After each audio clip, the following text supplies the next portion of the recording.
Here are 5 facts about the oil and gas sector that you might not be familiar with. And the first one has to do with products. We all know that we take oil and gas and we put it into our cars and airplanes and buses.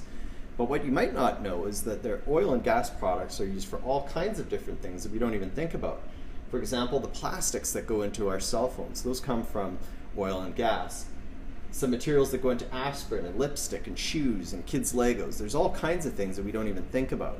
A few years ago, National Geographic had an average household take everything inside their home that was made of oil and gas products and put it on their front lawn.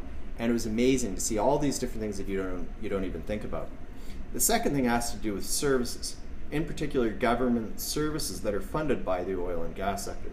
Now we know that the Western Canadian provinces have a lot of natural gas and oil, so they get money to help pay for their government services.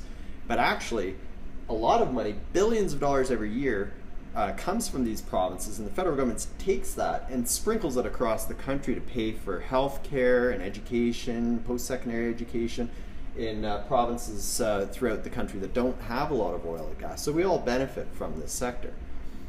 The third issue that you might not be familiar with has to do with revenue, the amount of money that governments get from the oil and gas sector. Now, in short, Alberta and Saskatchewan are landlocked. They don't have access to the sea, so they can't sell their products easily to countries like China and India and so forth, because they don't have enough pipelines to get it to the coast. So their main customer is the United States, and the United States can take advantage of this. So they actually pay oil companies about 15% less than what they would pay for oil from other countries. So the end result is that governments and oil companies are missing out on billions of dollars in revenue because they don't have enough pipelines to sell these products to other countries.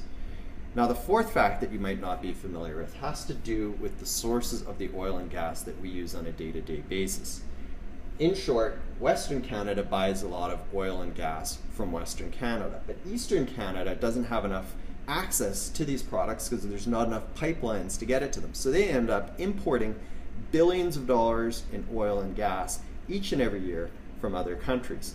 So according to Stats Canada, a couple of years ago, we actually spent $26 billion as a nation buying oil and gas from other countries. And it was noted in the Financial Post that we're buying all this oil because there's not enough pipeline capacity. So we're buying it from Saudi Arabia, Angola, Nigeria, all kinds of countries that have deplorable human rights track records. And that brings me to fact number 5, and that has to do with the ethics of propping these regimes up. So for example, if you go on YouTube and Netflix, you can see a documentary about Saudi Arabia, and it's called Saudi Arabia Uncovered. And in that documentary, they talk about all kinds of crazy things that are going on, such as this young guy. He was 17 years old and he was protesting the government, and as a result, he was sentenced to be beheaded.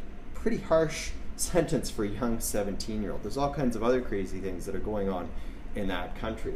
If you look at a country like Nigeria and you look at the rights that they have for gay people, there are none. If you're caught and you're gay, you could get sentenced to death by stoning. Why are we propping these countries up? It makes no sense. So I'm Colin Craig from the Manning Center. These are 5 facts about the oil and gas sector that you might not be familiar with. Please share them with your friends so that they're more familiar with what's going on. Thank you.